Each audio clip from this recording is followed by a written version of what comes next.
नमस्कार दोस्तों, मैं सुनीता कथा मंथन में आप सबका स्वागत करती हूँ। कथा मंथन में आज सुनिए ममता कालिया द्वारा रचित उपन्यास दुखम सुखम।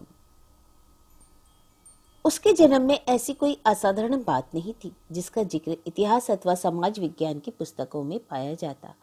जिस दिन वह पैदा हुई, घर में कोई उत्सव नहीं मना, लड्डू नहीं बटे, बंधावा नहीं बजा, उल्टे घर की मनुष्यत ही बढ़ी। दादी ने चूल्हा तक नहीं जलाया। लालटेन की मध्यम रोशनी में सिर पर हाथ रखे हुए देर तक तख्त पर बैठी रही। बेटी के लिए उनके मन में अस्वीकार का भाव था। जिस कोठरी में वे बैठी थी, उसकी पिछली दीवार के सहारे गेहूं और उड़द की बोरियां शह तीर तक चीनी रखी थी और वे सोच रही थी कि एक मुंह लेने की ओर बढ़ गया, पहले कौन कम थे। उन्हें बड़े तीखेपन से अपनी बेटियों का ध्यान आया, जिनके रहते वे कभी चैन से बैठ नहीं सकी थी। तीनों परिस्थितियां पर उनका दिल किस तरह टूटा, किस तरह पराजित हुई थी। वे अपनी सृजनशीलता पर कैसे उठते बैठते, ससुराल से लेकर पीहर तक सब ने उन्हें ताने मारे थे। लड़का था सिर्फ एक और उसके हो गई दो बेटियां। नहीं, पहली पोती पर वे इस तरह हताश नहीं हुई थी। शादी के 1.25 साल बाद जब बहू को अस्पताल ले जाने की नौबत आई, वे खुशी खुशी संग संग तांगे पर सवार हो गई। पड़ोस की रामू ने आशीष दी, जाओ बहू, जल्दी अपने हाथ पैर से खड़ी वापस लौटो, गोद में कन्हैया खेले। तभी दादी ने बात काटी, कन्हैया हो या राधा रानी री रामो, मेरे बेटे के पहलौटों के टोक ना लगा। जब अस्पताल में 5 दिन की प्रतीक्षा और प्रसव पीड़ा के पश्चात वास्तव में राधिका रानी ही गोद में आई, तो दादी ने सबसे पहले रामो को कोसा, चलते चलते टोक लगा दी। चलो, इससे क्या, मेरे बेटे का पहला फल है। अरे रे ओ भग्गो, कहाँ है थरिया, ला नेक गाना बजाना हो जाए, लक्ष्मी पधारी है। टन टन टन थाली अस्पताल में ही बजी थी। लीला और भग्गो उस छोटे से कमरे में मटक मटक कर नाची। दादी ने अपनी दानेदार आवाज में सोहर गाया। बेबी की छठी पर 21 कटोरदान बांटे गए थे। बेबी थी भी बड़ी सुंदर, गोरी भभुका। किसी दिन अगर काली बोस्की की फ्रॉक से पहना दी जाती, झट नजर लग जाती। शाम तक वह दूध को मुंह न लगाती। तब दादी लोहे की छोटी डिबिया से फिटकरी का एक टुकड़ा निकालकर जलते कोयले पर रखती। फिटकरी पिघलाकर मुड़ तुड़ जाती। दादी बताती, अजय देख ना, बिल्कुल रामो की शकल, यह उसका सिर, यह धोती का पल्ला और उसका हाथ। सबको वाकई फिटकरी में रामो नजर आने लगती। सब बारी बारी से उसे चप्पल से पीटते। कभी तब भी बेबी दूध ना पीती, तब दादी पड़छत्ती पर पड़ा लोहा का कन्ना में चाकू उतारती और उसे लोहे में तपाती। जब वह लाल लाल सुर्ख दहकने लगता तो उसे कटोरी के दूध में थोड़ा सा छुआ देती। चाकू छन से बोलता। दादी उंगली से 3 बार दूध के छींटे बाहर की ओर छिड़कती और बेबी दूध पीने लगती। लेकिन इस बार दादी के हौसले टूट चुके थे। उन्हें लग रहा था बहू ने 9 महीने उन्हें धोखे में रखा। कितनी बार उन्होंने इंदु से पूछा, अरे मुझे सच्ची सच्ची बता देना, दिन तेरा जी मीठा खाए को करे कि नो। इंदु सकुचाती हुई चीनी की ओर इशारा कर देती। हालांकि उसकी तबीयत हर समय खट्टा मीठा और नमकीन चीजों पर मचलता। तमाम सीधेपन के बावजूद इंदु अपनी कहरियत पहचानती थी। कहीं असली स्वाद वह बता देती तो सास उसे सूखी रोटी को तरसा देती। फिर चटपटी चीजें तो उसे हमेशा से ही पसंद थी, शादी से पहले भी। एक आध बार दादी ने उसका पेट उगाड़कर देखने की कोशिश की, पर इंदु ने शर्म के मारे करवट बदल ली। दादी का यकीन था कि नाभि से निकली रोम रेखा अगर सीधी ढलान उतरती जाए तो बेटा होता है, अन्यथा बेटी। इंदु की यह छोटी बेटी कोई यूं ही नहीं हो गई थी। ईसाई डॉक्टर ने पेट चाक कर उसे गर्भ से निकाला था। हुआ यह है कि बच्चा पहले तो ठीक ठाक उतरता रहा, फिर उसका सिर फंस गया। डॉक्टर ने बेहद दक्ष थी, उसने हल्के से औजारों से शिशु को अंदर धकेला। बड़ी नर्स ने आनन फानन पर एक कागज पर दादी के अटपटे दस्तखत लिए और डॉक्टर ने ऑपरेशन थिएटर में इंदु की नाक पर क्लोरोफॉर्म की काली कीप रख दी। पास में बैठे एक आदमी ने दादी को बताया उनसे किस कागज पर दस्तखत लिए गए, तो उनका कलेजा हॉल हो गया। हाय, जो बहू को जो कुछ हो गया तो सारी दुनिया मोई नाम ना धरेगी, बंसी वाले राखो लाज। कितनी देर ऑपरेशन चला और उतनी ही देर ऑपरेशन थिएटर की लाल बत्ती जली रही। दादी यही मनाती रही, हे गोपाल जी, मेरी बहू की रक्षा करना। दरवाजा खुलने पर सहसा अंदर से बच्चे की रोने की आवाज आई। दादी का दिल दूसरी बार हौल गया। उन्हें लगा कि यह किसी पुरुष खरंड का रोदन नहीं, उनका भय सच था। तभी हाथों से दस्ताने उतारती डॉक्टरनी बाहर आई और बोली, अम्मा, मुबारक को पोती हुई है। दादी का चेहरा पीला पड़ गया। अब तक ऑपरेशन थिएटर के दरवाजे से सटी खड़ी थी, अब धम से बेंच पर बैठ गई। उनकी आंखों के आगे अंधेरा छा गया, हलक में आंसुओं का नमक महसूस हुआ। उनकी छोटी लड़की भगवती साथ आई थी, वह भी माँ की हालत देखकर रुआंसी हो गई, जैसे उसका भी कोई दोष रहा हो। धीरे धीरे दादी की चेतना लौटी, वे उठकर अस्पताल के फाटक के बाहर निकल आई, तांगा तय किया और भग्गो के साथ वापस मथुरा लौट चली। वृंदावन से इतनी निराश वे पहली बार लौटी थी। सदगढ़े के उस मकान में अंधेरा तो वैसे ही बहुत रहता था, आज क्यों ज्यादा घना हो गया। लालटेन की रोशनी में भग्गो की लंबी परछाई देखकर दादी जी ने डपटा, अरे कहाँ उठती घूम रही है, बैठ चुपचाप एक कोने में। दादी किचकिचाई, बहू का गुस्सा बेटी पर निकाल रहे हो, कौन मेल के बाप हो तुम। लाला नत्थीमल का क्रोध पत्नी की तरफ घूम गया, तुमने क्या कम लाइन लगाई थी छोरियों की। हाँ, मैं तो दहेज में लाई थी ना छोरियां, तुम्हारा तो कछु नहीं लागे। नत्थीमल ने आंखें निकालकर पत्नी को घूरा और फिर खांसते हुए आड़त की तरफ चल दिए। कनाडा के ईसाई मिशनरियों द्वारा स्थापित यह मिशन अस्पताल मथुरा और उसके आसपास के इलाकों के लिए वरदान की तरह था।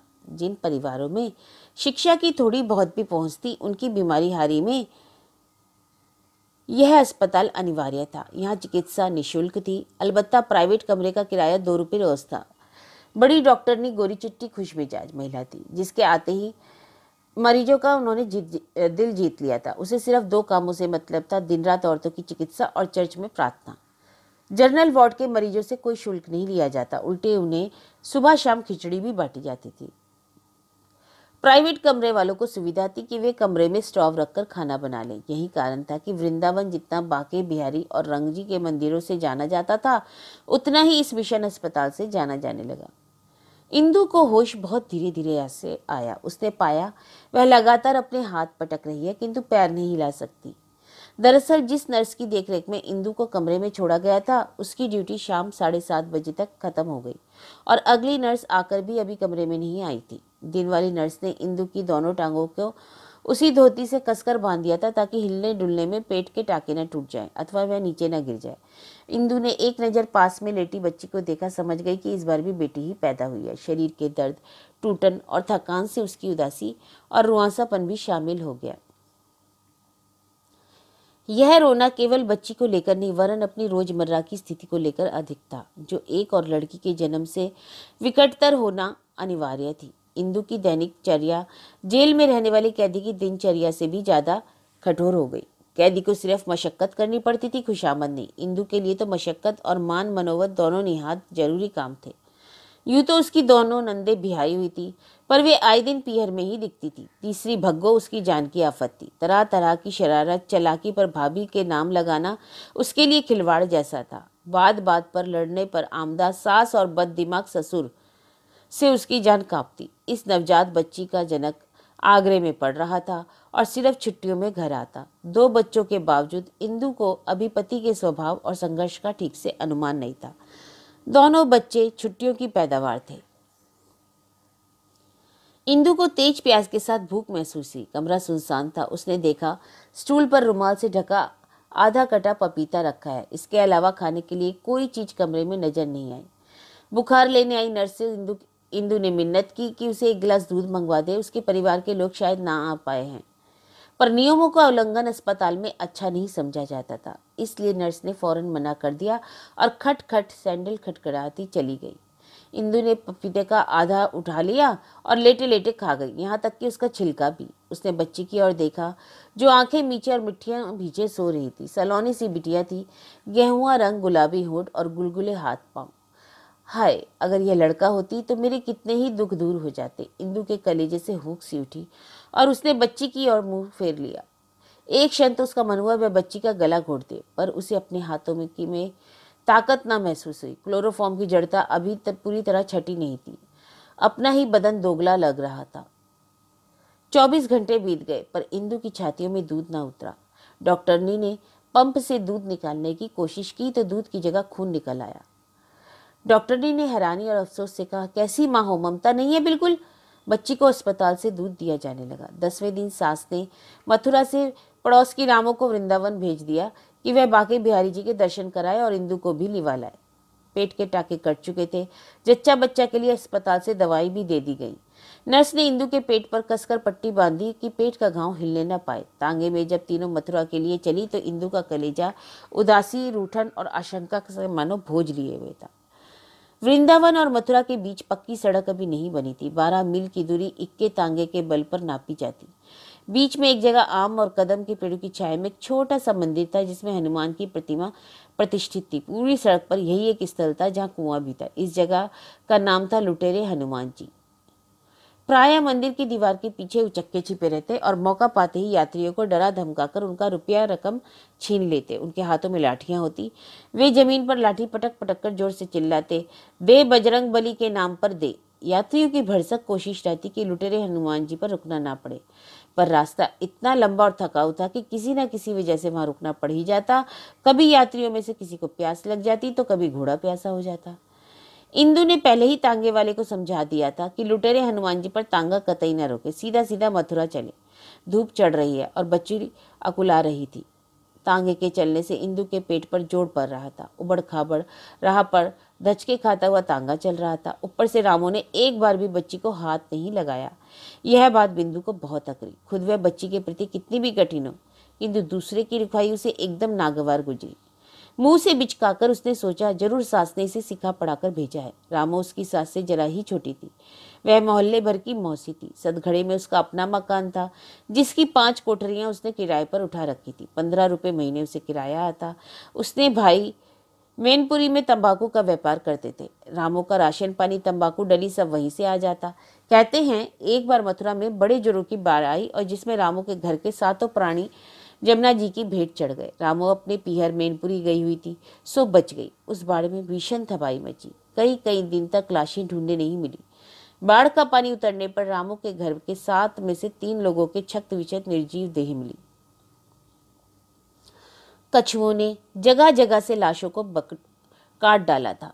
रामू के पति लाला गिरधारी प्रसाद की देह नहीं मिली, इसलिए बहुत दिनों तक रामू को आस रही कि वे बाढ़ से बचकर अन्यंत्र चले गए होंगे। वह माथे पर बड़ी सी बिंदी लगाती और रात में भी घर के दरवाजे की कुंडी नहीं चढ़ाती। उसे लगता लाला जी आएंगे जरूर। मोहल्ले वाले उसे पगली समझने लगे।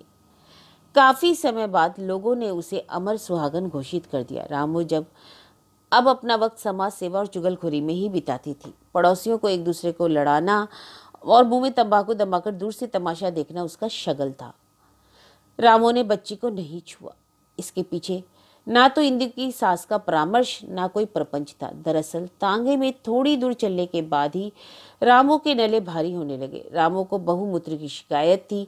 अभी अस्पताल में वह फारिग हुई थी, पर अब फिर उसे लग रहा था कि जाना जरूरी है। वह अपना ध्यान कभी तंबाकू में लगाती, कभी इधर उधर पेड़ों पर, कुत्ते बंदरों पर, लेकिन नले की फूलते ही जा रहे थे। आखिर लुटेरे हनुमान जी तक आते आते उसकी बर्दाश्त जवाब दे गई। वह तांगे वाले से बोली, ओ भैया, तांगा नेक ठाड़ो करे, नहीं तो मैं अब कूद जाऊंगी। तांगा वाला वहां रुकना नहीं चाहता था। बड़े बेमन से मुंह बनाते हुए रुका और बड़बड़ाया, जल्दी करो, इतनी अबेर हो गई और अभी 2 चक्कर भी पूरे नहीं हुई है। मैं खमाऊंगा क्या और खाऊंगा क्या।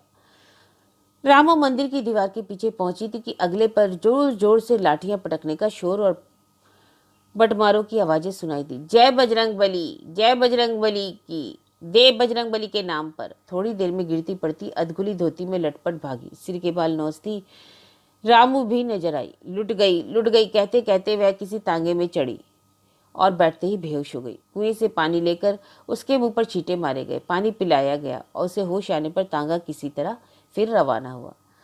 रास्ते भर रामू अपनी छाती कूट कूट कर विलाप करती रही। हाय मेरी 1.25 सेर की तगड़ी, बटमारों ने छीन ली, अब कौन मुंह से घर जाऊं। बच्ची भी इस कोराह में रोने लगी। इंदु से ना रहा गया। उसने कह दिया, मौसी तुम तगड़ी पहनकर आई कब थी, जब मैंने तो देखी नहीं। यह सुनते ही रामू को मिर्च छिड़ गई। उसने इंदु को खूब खरी खोटी सुनाई, जिसमें यह भी शामिल था कि अभी तो 2 हुई है, द्वारकाधीश ने चाहा तो तेरे 7 बेटियां होंगी, 7 की 7 छोरियां। जब वे सदघड़े में उतरी, रामू ने क्रोध और रुद्रन से अपनी आंखें लाल कर ली थी। दादी का मन पहले ही सीठा हुआ था। गोद में पोता खिलाने के सारे अरमान ध्वस्त हो गए थे। ऊपर से एक कठिन कठोर भाव उनके भीतर से उगा था कि उन्हें जच्चा बच्चा की सेवा में अभी 40 दिन नाचना पड़ेगा। इंदु का स्वास्थ्य पहले ही तोला माशा था, अब बड़े ऑपरेशन के बाद की कमजोरी। बड़ी पोती बेबी सिर्फ 2 साल की थी, पर वह भी सारा दिन उन्हें नचाती। घर में घुसते ही रामू नाक सुड़क सुड़क कर रोने और सिर कूटने लगी। भली गई मैं तो तेरी बहू को लिवाने, बटमारों ने मोह लूट लियो। दादी और रामू में जमकर लड़ाई हुई। दादी का कहना था लुटेरे हनुमान जी पर वह रुकी ही क्यों। रामू का कहना था कि उसके नले फटे जाते थे, वह मर जाती तब। रामू ने और भी जोर से रोना शुरू कर दिया और उसे इस कदर रोते बिलखते देख नत्थीमल ने दुकान से निकलकर पूछ ही लिया, क्या छटांग की थी रे तेरी तगड़ी, बताओ तो अपने घर में बैठकर रो। रामू ने अपने आंसू पोंछ लिए। उसका चेहरा खिल गया। बोली, पूरी 1.25 की थी भैया जी, खालिस चांदी की। दादी को बेहद गुस्सा आया। तिल मिलाकर बोली, देख रामू, मैंने भी 100 बार देखी थी तेरी तगड़ी, 3 पाव से ज्यादा नहीं थी। तो क्या मैं झूठ बोल रही हूँ? तू तो है ही झूठी। तुम झूठी, तुम्हारा खानदान झूठा। सच्ची कहते आजकल नेकी का जमाना नहीं रहा। इंदु आंगन में पड़े तख्तई पर बच्चों को लेकर बैठ गई। सास ने उसे घुड़का, चल अपने कमरे में, अभी तो पैर पड़े हैं और काका करावे वाले की ये छोरी। नत्थीमल रामू से बातें करने लगे। कौन सुनार ठीक रहेगा, तगड़ी बनी बनाई अच्छी रहती है, ये चांदी लेकर बनवाई जाएगी। बनने के बाद तुलवाने के लिए धर्म कांटे पर बाबा जाएंगे या रामू जाएगी। रामू की आंखें चमक उठी। वह अपनी सारी थकान भूल गई और सरजू सुनार को लेकर काने करीगार तक की विशेषताओं का बखान कर गई। लाला जी ने कहा, आज से 8वें रोज आकर अपनी तगड़ी ले जाना, बस अब जाओ। पान डली तंबाकू का अपना बटुआ उठा, रामू यह जाकर वह जा। दादी के तन बदन में आग लगने लगी। तमक्कर बोली, आज तक अपनी लुगाई को तो कभी पूछा नहीं कि तेरे लिए बनवा दूं। उस झूठी मक्कार रामो के लिए तुम गहने बनवाओगे, सारी गली तुम पर थू थू करेगी। अरे बेवकूफ कहेगी, तुम्हारी बहू को लिवा लाने के लिए बाजार के बीच लुट गई, अब उसकी भरपाई कौन करेगा?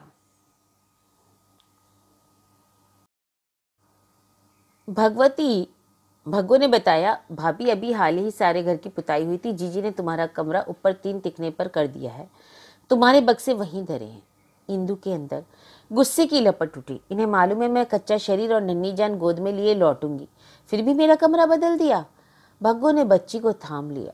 उसकी नन्ही सी चिबुक पर अपनी उंगली रखकर बोली, देख ले, हम तेरी बुआ हैं, अब रोना नहीं। जीने की दीवार में लोहे के कुंदों के सहारे मोटी रस्सी बंधी हुई थी। उसी रस्सी को पकड़ किसी तरह कांपती लड़खड़ाती टांगों से गिरती पड़ती इंदु अपने कमरे में पहुंची। वहां उसकी 2 साल की बेबी चटाई से लुढ़क कर धरती पर सोई हुई थी। छोटी बेटी ने अपना गिलौट गीला और गंदा कर लिया था। मैं तो भैया जी से नई धोती लूंगी, कहते हुए भग्गू ने बच्ची को भाभी को थमाया और नीचे चल दी। कमरे की मोरी पर सिर्फ एक बाल्टी पानी और लोटा रखा था। इंदु ने बच्ची को साफ किया और गंदा गिलौट गुड़ी मुड़ी कर खिड़की से बाहर फेंक दिया। फिर वह पुराना नरम कपड़ा ढूंढने लगी जिससे बच्ची को गिलौट बांध सके। बाहर निकला एक भी कपड़ा नरम ना था। इंदु ने असीम थकान से कमरे में तला ऊपर चीरे हुए अपने भारी भरकम बक्से देखे पेट पकड़कर रो पड़ी। उसने वैसी ही उगड़ी हुई बच्ची को चटाई पर लिटा दिया और थके हाथों से काट पर दरी बिछाने लगी। इंदु को बहुत तेज भूख लगी थी। वह अस्पताल से थोड़ी सी खिचड़ी ही खाकर निकली थी। अब दोपहर होने आई। उसने छज्जे के नीचे की और मुंह कर 2-4 बार पुकारा, भग्गो बीबी, ओ भग्गो बीबी। कोई जवाब नहीं मिला। भूख से असह्य होने पर वह धीरे धीरे नीचे उतरी और आंगन में लगी धुआंती रसोई के बाहर बैठ गई। दोपहर का चौका लगभग निपट चुका था। लाला जी खाना खाकर दुकान जा चुके थे। दादी और भग्गो अपने अपने पट्टे पर बैठी एक ही थाली में खाना खा रही थी। पास ही उदले में दाल और कुड़ी में करेले रखे हुए थे। इंदु ने अपना सारा आत्मसम्मान दांव पर लगाकर बड़ी कठिनाई से कहा, जीजी मैं भी आ जाऊं? डटी रह भाई, मैं आई। सास ने उसे टोका। उन्होंने कटोरदान में से सबसे नीचे रखे हुए 2 बासी पराठे निकाले, उन पर एक करेला रखकर चौके से बाहर इंदु को देती हुई बोली, अब महीना भर लीलने और हगने के सिवा और तुझे काम क्या है? इंदु ने सास का कोई जवाब नहीं दिया। ननद की तरफ इसरार से बोली, भग्गो बीबी थोड़ी दाल है तो। भग्गू ने रोटी का कौर मुंह में ठसाठस भरकर गोगियाते हुए कहा, दाल खत्म है, हमें तो क्या पता था कि तुम चली आओगी, नहीं तो पत्तल पर उसका रखते। पैर के तुलवे धूप में बेतरह जल रहे थे। इंदु हटकर बरामदे में आ गई। पराठे निगलकर सुराई से पानी पिया और वहीं बैठकर आंचल से गर्दन पहुंचने लगी। भोजन के बाद सास भी चौके से बाहर आ गई। भग्गो रसोई में पटक पटक कर बर्तन मांज रही थी। इंदु ने कहा, जीजी मेरा कमरा कुछ रोज ठहरकर बदलती तो अच्छा होता, अभी शरीर में बिल्कुल जान नहीं है, ऊपर नहीं चढ़ा जाता। और कौन कमरा है इंदु? नीचे की सब कोठरियां बोरी चीनी भई हैं, पिछले खन्ने में तो मर्दों का रहना है। नीचे एक भी कमरा खाली नहीं है? इंदु के पूछने में संदेह शामिल था। कमरा तो कोई ना है, तू कहे तो तेरी खाट बीच बचरिया लगवाए दूं। भग्गो राग भरे हाथों से रसोई के दरवाजे पर आकर बोली, हमने तो भली सोच तुम्हारे लिए अटरिया सजाई कि पड़ी रहेगी महारानी जी अपनी दोनों राजकुमारियां लेके। जितने भी उत्तर इंदु की जुबान पर आए उसने होठ दबाकर पीछे धकेल लिए। रहना तो उसे यही था। इंदु जब फिर ऊपर पहुंची उसने देखा बेबी जाग गई है और बड़े कौतुक से छोटी हुई बच्ची का एक एक अंग छू छू कर देख रही थी। माँ को देखते ही चहकर बोली, अम्मा देखो मुन्नी आ गई। नन्ही बच्ची का नामकरण भी हो गया। बेबी के चेहरे की चमक देखते ही बनती थी। एक बार मुन्नी को देखती, एक बार माँ की ओर ताली बजा उठती। फिर वह खम खम जीने उतर गई और दादी से लिपट कर बोली, दादी अड्डू। दादी ने अपनी लाडली पोती को गले लगा लिया। उनकी आंखों से टप टप आंसू गिरने लगे। 15 रोज पहले उन्होंने सूजी, गोला, कमरकस, मखाने, सौंठ, गोंद और देसी घी डालकर लड्डू बनाए थे कि बेटे वाली बहू को खिलाऊंगी तो बहू 6 रोज में खड़ी हो जाएगी, पर बेटी होने से वे खुद ही बैठ गई। इस बीच में उनमें से ज्यादा लड्डू भग्गो और बेबी के उधर में समा ही चुके थे। दादी ने 2 लड्डू बेबी को दिए और खुद चरखा चलाने बैठ गई। बेबी लड्डू लेकर जीना चढ़ गई। अम्मा अड्डू खाओ। उसने जबरन इंदु के मुंह में लड्डू भर दिया। इंदु को फिर रोना आने लगा। सास के दुलार और दुत्कार दोनों का हिसाब ना था। पत्नी के प्रसव के समय कुछ मोटा सा अंदाज कवि मोहन को था। वह मथुरा जाना चाहता था, लेकिन मार्च भर उसकी एमए की परीक्षा चली। जब वह फारिग हुआ तो जिन 2 ट्यूशनों का काम उसने ले रखा था उन बच्चों की परीक्षा शुरू हो गई। अपनी परीक्षा से ज्यादा तैयारी उसे सचिन और विकास के पर्चों के लिए करनी पड़ रही थी। दोनों जगह अलग अलग किस्म के दबाव थे। सचिन चमड़े के व्यापारी अंगद प्रसाद का बेटा था।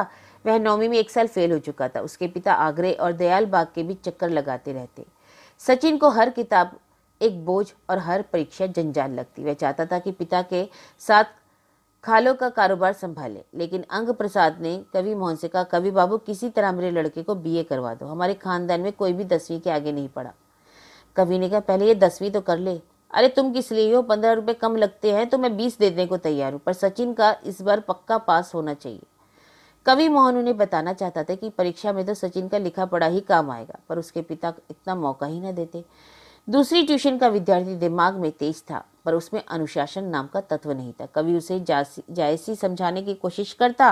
विकास उसे रोककर, मसाब चले रतन देख आए, कल उतर जाएगी। विकास को फिल्मों का चस्का था। एक एक फिल्म पर कई कई बार देखता। फिल्म का एक एक दृश्य और गीत उसे कंठस्थ था। कवि मोहन की सारी अर्थव्यवस्था इन्हीं 2 ट्यूशनों पर टिकी थी। पिता उनके अनेक एहसान जताते हुए किसी तरह उसे 25 रुपए महीना देते। इतनी धनराशि में हॉस्टल में रहना, धुले हुए कपड़े पहनना और 2 वक्त खाने का जुगाड़ करना हंसी खेल नहीं था। ऊपर से कवि को किताबें खरीदने का चस्का था। ऐसे में ट्यूशनों से मिलने वाले 30 रुपए महीने बहुत अहम थे। सचिन और विकास की परीक्षा खत्म होने में अप्रैल पूरा खप गया। उनसे मुक्त होते ही कवि मोहन को इंदु की याद आई। पता नहीं पत्नी ने क्या सोचा होगा। जल्दी एक दिन कवि मोहन ने स्टेशन के पास की दुकान से 1 रुपए के 2 झबले, आध से रेवड़ी और आध भर दालमोट खरीदकर मथुरा की गाड़ी पकड़ ली। गर्मी अभी जानलेवा थी। शाम को भी लू चलती थी। पसीना पसीना जब घर पहुंचा, दिन झुकाया था। बड़ी बहन लीला अपने 4 महीने के बेटे के साथ आई हुई थी। भग्गो माचिस की डिब्बी में गेहूं के दाने डालकर डिब्बी झुनझुने की तरह बजा रही थी। कवि मोहन को देखकर खेल छोड़ खड़ी हो गई।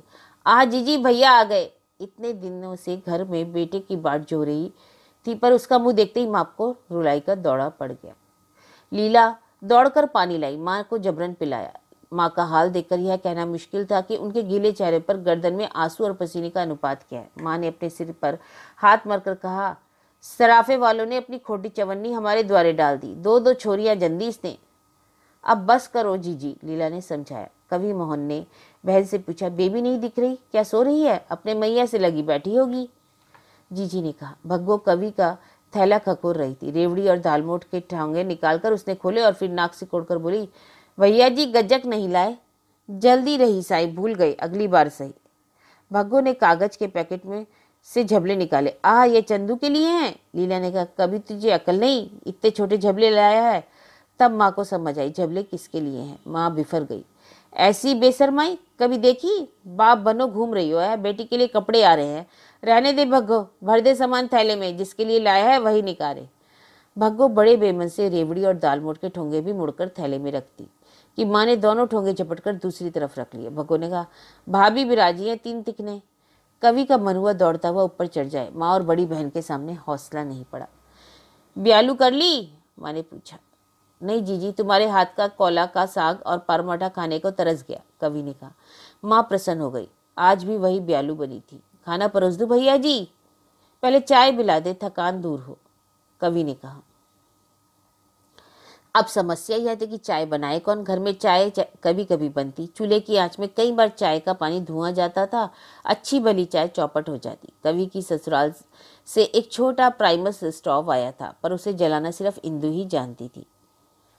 तभी जीने से पैरों की आवाज आई। यह इंदु थी। इंदु के गोरे मुख पर सौर ग्रह से निर्मित होने के बाद भी पीली आभा थी, जो गुलाबी धोती में छुपाई नहीं छुप रही थी। दीदी ने कहा, इंदु स्टोव जला के नेक चाय तो बना दे, और देख आधा कटोरा मेरा भी, और हाँ ये रबड़ स्लीपर बाहर उतार दे, चौके के बाहर चट्टी पड़ी है। सारा काम निपटाकर इंदु जब ऊपर गई, कवि पहले ही कमरे में पहुंचकर बेबी मुन्नी के साथ लेट गया था। उसने सोचा था कि वह पत्नी से कहेगा कि वह बहुत कमजोर हो गई है, पर उसने बेबी की टांग पर प्लस्तर चढ़ा देख गुस्से की गुबार फूट पड़ा। इसकी हड्डी कैसे टूट गई? खुली हवा का तुम्हें इतना शौक है तो 3 तिकने पर चढ़कर बैठी हो। इंदु हक्का बक्का समझ गई कि नीचे से ही लगाई बुझाई हो गई है। उसने कहा, बेबी जीने से नहीं, टट्टर से गिरी है। खाट चढ़ाने को जीजी ने खिड़की खुलवाया था, बाद में खिड़की बंद करने का किसी को ध्यान ही नहीं रहा। बेबी शाम को खरबूजे की फांक खाती खाती कमरे की तरफ आ रही थी कि धड़ाम से गिरी। टांग की हड्डी टूटी और भाव के पास कट गया, सो अलग। अरे इसे क्या हुआ? शरीर पर मांस का नाम ही नहीं है। उसने मुन्नी की ओर इशारा किया। इस बार दूध उतरा ही नहीं। इंदु ने आंखें झुकाकर जवाब दिया, 1 लुटिया दूध में 2 लुटिया पानी मिलाकर आंटते हैं, यही खुराक है इसकी। अब तो जरा गाढ़ा दूध दो तो उलट देती है, हजम ही नहीं होता। ये हरे हरे पीले दस्त शुरू हो गए। मैं अभी जाकर जीजी से पूछूं? कवि ने भड़क कर कहा। महाभारत मचाओगे क्या? सास ननद बर के छत्ते से पीछे पड़ी हुई हैं, तुम तो 4 दिन बाद चले दोगे। कवि का मन कसेला हो गया। आधी रात तक इंदु अपनी बिता कथा सुनाती रही, कैसे उसे सारे दिन काम में उलझाया जाता है। जब बच्चे रोते हैं तो बच्चों का ताना दिया जाता है। उसके पास बाल सीधे करने को कंघा तक नहीं है। रोज उसे ठंडा बासी खाना मिलता है। बात बात में उसके मायके वालों को ताना दिया जाता है। कवि ने अंधेरे में टटोलकर टीन का अपना नया कंघा निकालकर उसने पत्नी को दिया। इंदु की कृश काया पर हाथ फेरते हुए कवि को लग रहा था उसे अपनी दुनिया बदलने की पहले घर से ही करनी होगी।